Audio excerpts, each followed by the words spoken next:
तू ही रे माझा मितवा. आता होळी स्पेशल भागामध्ये खऱ्या अर्थाने इकडे राकेशचं भांड फुटणार आहे. इकडे अर्णव आणि ईश्वरी दोघ जण ज्या वेळेला अंजली सोबत होळी खेळण्यासाठी आलेत, त्याच वेळेला प्रेक्षकांनो मालिक जबरदस्त टर्निंग पॉइंट आलेला आहे. रिया आता इकडे सर्वेश सोबत होळी खेळण्यासाठी आलेली आहे आणि त्याच वेळेला स्वतः आता अंजलीने रियाला रंगेहात पकडलेलं आहे. प्रेक्षकांनो खूपच मोठा गहजब झालाय. इकडे आता ज्या वेळेला रिया आली तेव्हा तिला राकेश लपवण्याचा आणि आता सगळ्यांच्या पासून दूर नेण्याचा प्रयत्न जरी करत असला तरी रिया मात्र या सगळ्यामध्ये आता राकेशवरती डाऊट ठेवून सगळं क्लिअर करायलाच आलेली आहे. आणि मुळातच आता अंजलीला तो जो कोणी माणूस आदल्या दिवशी आलेला असतो तो माणूस आता गुंड आहे हा संशय आल्या कारणाने ती आता बरोबर राकेशवरती लक्ष ठेवून आहे. आणि याच कारणास्तव प्रेक्षकांनो अचानकपणे राकेशचं भांड फुटलेलं आहे आणि फायनली ती रियाच्या मिठीमध्ये असताना अंजलीने रंगेहात त्याला पकडले. आणि त्यानंतर मग काय घडले सगळं सगळं सविस्तर पाहू. प्रेक्षकांनो चाळीमध्ये आता धुलीवंदनाचा प्रोग्राम चालू आहे. ज्या वेळेला चाळीमध्ये धुलीवंदन चालू आहे आणि त्याच वेळेला इकडे आता आलेली आहे ती म्हणजे आणि रिया आता विचार करते मी सर्वेशला कालपासून फोन करते म्हणजे होळीचा दिवस अख्खा गेला, आज धुळवडीचा दिवस आला, पण आता सर्वेश काही माझा फोन उचलत नाहीये. नक्की काय चाललंय त्याचं? या चाळीमध्येच येऊन आता बघते बहिणीचं कारण देतोय आणि आता बहिणीचं कारण देत हे सगळं करतोय. ठीक आहे, मी बघतेच ह्याचं काय सत्य आहे ते. म्हणून आता ती चाळीमध्ये आलेली आहे आणि चाळीतल्या लोक ती इकडे तिकडे चौकशी करत आहे की सर्वेश कुठे आहे, सर्वेश कुठे आहे. आता तोपर्यंत आपण पाहिलेलं आहे की ईश्वरी आणि अर्णव हे दोघ जण सुद्धा आता चाळीमध्ये आलेले आहेत. आणि त्याच वेळेला अर्णवचं लक्ष त्या रियाकडे जातं. रिया आता सर्वेश सर्वेश असं विचारत असताना कुणीही तिला सर्वेश इथे नावाचं कुणीच राहत नाहीये असं आता सांगत असताना लगेचच अर्णवचं लक्ष जातं तिच्या हातामध्ये असलेल्या फोटोकडे. आणि ही तर मुलगी राकेशच्या सोबत आहे हे त्याला कळतं. म्हणून आता तो ईश्वरीला ते सांगायला लागतो की ही बघ राकेशचा फोटो घेऊन सर्वेश सर्वेश असं म्हणत शोध. त्यावरती ईश्वरी सांगायला लागते सर म्हणजे हा राकेश बघा ना नावं बदलून राहतोय. राजेश म्हणून अंजलिताईंच्या सोबत, राकेश म्हणून आमच्या चाळीत आणि त्यानंतर शलाकासोबत वेगळंच नाव घेऊन राहतोय. कळत होतं का तुम्हाला? म्हणजे आत्ता हा या मुलीला पण फसवतोय का? कारण ज्या डेस्परेटली ही मुलगी त्याला शोधत आहे याचा अर्थ काहीतरी मला आता डाऊटफुल वाटत आहे. असं म्हटल्यावरती मग आता लगेचच इकडे अर्णव म्हणायला लागतो ते काही नाहीये, आपण आता एक युक्ती करूया. काहीही झालं ना तरी सुद्धा आपण हिचा पाठलाग करू बघू. ही आता राकेशला जर का भेटते ना राजेशला तर आपल्याला कळेल काय आहे ते. यावरती ईश्वरी म्हणते चालेल, आपण होळीला आल्याचा नक्कीच हा आता फायदा आपण घेतला पाहिजे. काहीही झालं तरी सुद्धा आपण या राजेशची भांडी फोडल्याशिवाय गप्प बसायचं नाहीये. असा विचार करत आता दोघ जण इकडे त्या मुलीचा म्हणजे रियाचा पाठलाग करतायत. आणि आता ईश्वरीला का कुणास ठाऊक इथे आपल्याला काहीतरी मोठी लीड मिळेल याची आता आजची म्हणजे याची जाणीव झालेली आहे. आणि त्यानंतर ते दोघ जण रिया काय करते हे पाहतायत. तो इकडे आता आपण पाहिले की अंजलीला डाऊट आलेला आहे. अंजली आता मात्र इकडे तिकडे पाहते की मला चिंटू रंग लावायला आलेला होता का? पण त्याच वेळेला अर्णव गर्दीमध्ये मिक्स होऊन गेलेला आहे.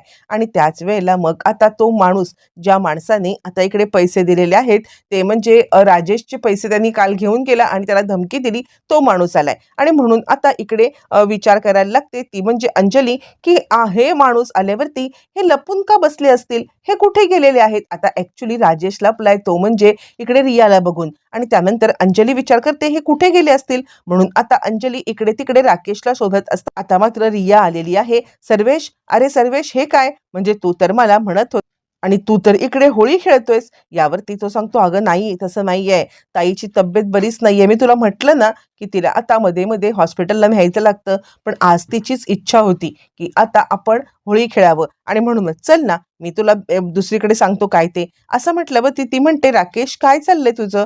म्हणजे आता सर्वेश तू माझ्यासोबत होळी नाही का खेळणार आहेस? म्हणजे यावरती तो म्हणतो अगं पण ताईने बघितलं तर. यावरती ती म्हणते अरे ताईच आहे ना, ताईच जर का आहे तर आता ताईने बघितलं तर काय फरक पडतोय?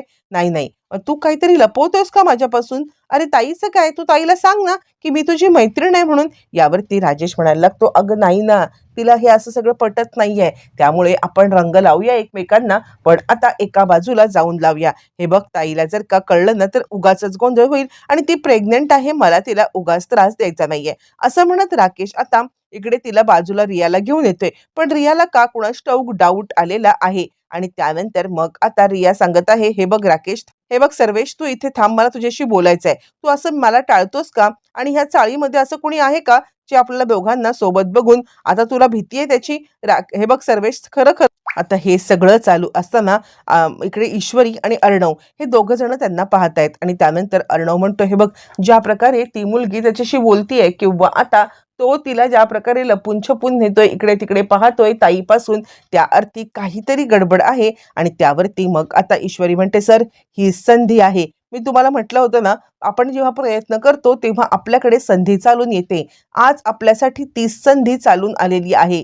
जर का ही मुलगी, या मुलीचं काहीतरी लफडं असेल ना, तर आपल्याला मात्र आता अंजली ताईंच्या समोर हे लफडं आणायलाच पाहिजे. यावरती अर्णव म्हणतो, नको, पण ताईला त्रास झाला तर? यावरती ईश्वरी सांगते, आत्ता जर का त्रास झाला ना, पण आता नक्कीच त्यांची आपण या राजेशच्या आणि राकेशच्या तावडीतून सुटका करू शकतो. अर्णवला तिचं म्हणणं पटलेलं आहे आणि आता हे दोघं जण तिकडे निघालेत. तोपर्यंत आता इकडे राकेश गुपचूपपणे रियाला घेऊन एका बाजूला आलाय. ज्या वेळेला तो रियाला घेऊन आता बाजूला आलाय आणि त्याच वेळेला मग आता तो विचार करतोय, कोणी बघत तर नाहीये ना. आणि तो रियाला सांगतोय, हे बघ, खरं सांगाय तर मला तुझ्यासोबत होळी खेळायची किती इच्छा होती माहितीये का, पण ती माझी बावळट बहीण अगदी बावळट आहे ग, बावळट. म्हणजे काही झालं ना तरी सुद्धा तिला आता हे असं काही आवडत नाही. उद्या आता म्हणेल की मग मला सोडून तू आता म्हणजे माझी काळजी नाही घेणार, याच मुलीसोबत असं माझं आयुष्य तिने बरबाद करून ठेवलंय. म्हणजे काही झालं ना तरी मला पण आयुष्यात जगू देत नाहीये आणि स्वतः पण जगत. आणि तू आता तिला एका बाजूला घेऊन जात आहे. असं म्हटल्यावर ती म्हणते, हे बघ सर्वेश, आपण काही चोरी केलीये का? म्हणजे काही झालं तरी सुद्धा सगळ्यांच्या समोर रंग तर तू मला लावूच शकतोस ना. यावरती तो म्हणतो, अगं नाही, तुला म्हटलं ना, ही चाळ आहे, चाळ. आणि त्यामुळे आता इकडे ह्याच्यामध्ये असं नसतं. म्हणजे हे लोक आहेत ना, काही वेगळा अर्थ काढतात.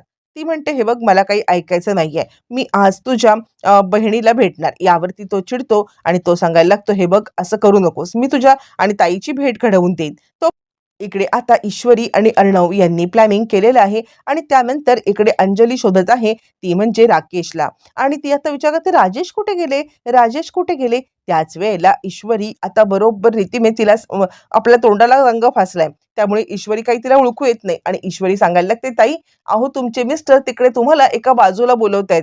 कोणीतरी माणूस आहे, त्यांच्यासोबत काहीतरी मारामारी करतोय, तुम्ही जा बरं तिकडे.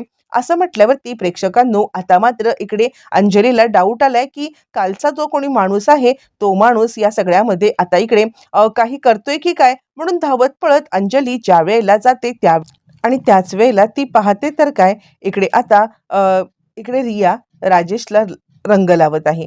ज्या वेळेला रिया आता राजेशला रंग लावते त्यावेळेला तिला आता धक्का बसतोय. ही तीच तर मुलगी आहे जी मुलगी त्या दिवशी म्हणजे राजेश म्हणाले होते की हिची काही केस होती आणि म्हणून हिला सोडण्यासाठी आता ती गाडीमधून आली होती. ही तीच मुलगी आहे.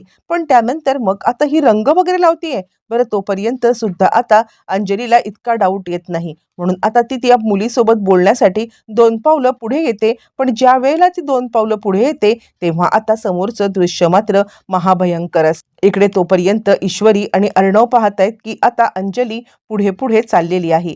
ज्या वेळेला ते आता हे सगळं पाहतायत आणि त्याच वेळेला अंजली पुढे येत असताना इकडे हे दोघं जण तिच्या मागे येतात. कारण जेणेकरून अंजलीला कोणत्याही प्रकारे काही त्रास व्हायला नको. अंजली ज्या वेळेला पुढे येते तो ती आता पाहायला लागते की इकडे रिया राजेशला मिठी मारलेली आहे. आत्तापर्यंत रंग लावणारी रिया ही आता त्याची कोणीतरी कलिग असेल किंवा आत्तापर्यंत तिला आता ती क्लायंट आहे असं वाटत असताना हे समोरचं दृश्य बघितल्यावरती आणि राजेश या सगळ्यामध्ये काहीच विरोध करत नाही म्हटल्यावरती अंजली पेटून उठले आणि रागारागात रियाला बाजूला करते. आता राकेश घाबरलाय आणि त्यानंतर तो आता काहीतरी सफाई देण्यासाठी तिला आता गंडवण्यासाठी काहीतरी उलट सुलट बोलत आहे. पण त्याच वेळेला आता मात्र तिच्या अंजलीच्या सपोर्टमध्ये आलेली आहे ती म्हणजे ईश्वरी आणि अर्णव. आणि त्यानंतर मग आता ते दोघं जण ईश्वरी आणि अर्णव अंजलीला सावरतायत आणि अंजलीचे डोळे उघडण्याचं सुद्धा काम करतायत. त्यावेळेला ईश्वरी सांगते, ताई आम्ही तुम्हाला तेच सांगण्याचा प्रयत्न करत होतो, हा माणूस नावं बदलून बदलून मुलींना फसवत आहे. आणि त्यावरती रियाला पण काहीच कळत नाहीये. ती आता सर्वेश सर्वेश असं म्हणते आहे आणि त्यावरती अंजली म्हणते, कोण सर्वेश? राजेश आहे, माझा नवरा आहे. आणि त्यावरती रिया म्हणते, काय आहे हे सर्वेश? तू तर मला म्हटला होतास की तुझी बहीण आहे म्हणून. प्रेक्षकांनो, एका झटक्यात सगळ्या गोष्टी उलगडलेल्या आहेत आणि खऱ्या अर्थाने धुलीवंदनाला सगळा पर्दा फाश झालेला आहे.